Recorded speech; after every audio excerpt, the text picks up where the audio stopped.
ભારતીય સંસ્કૃતિમાં ગૌમાતાને માત્ર એક પ્રાણી તરીકે જોવામાં આવતું નથી. એને માતા સમાન માન આપવામાં આવ્યું છે. એવું કેમ?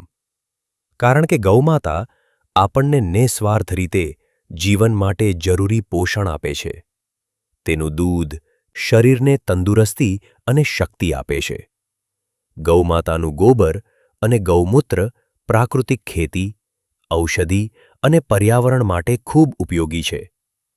આપણી પ્રકૃતિ સાથેનું સંતુલન જાળવવામાં ગૌમાતાનું વિશેષ સ્થાન છે. ધાર્મિક દ્રષ્ટિએ ગૌમાતા પવિત્ર માનવામાં આવે છે. ગૌ સેવા એટલે કરુણા, અહિંસા અને કૃતજ્ઞતાનો પાઠ.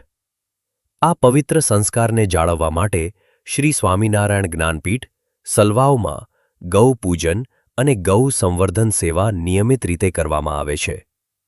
અહીં વિદ્યાર્થીઓ માત્ર શિક્ષણ જ નથી મેળવતા, પરંતુ જીવનના મૂલ્યો અને સંસ્કારો પણ શીખે છે. જ્યાં ગૌમાતાનું સન્માન થાય છે, ત્યાં સુખ, શાંતિ અને સમૃદ્ધિ વસે છે. ચાલો ગૌમાતા પ્રત્યે કૃતજ્ઞ બનીએ અને ગૌ સેવાને આપણા જીવનનો પવિત્ર સંસ્કાર બનાવીએ. જય સ્વામિનારાયણ.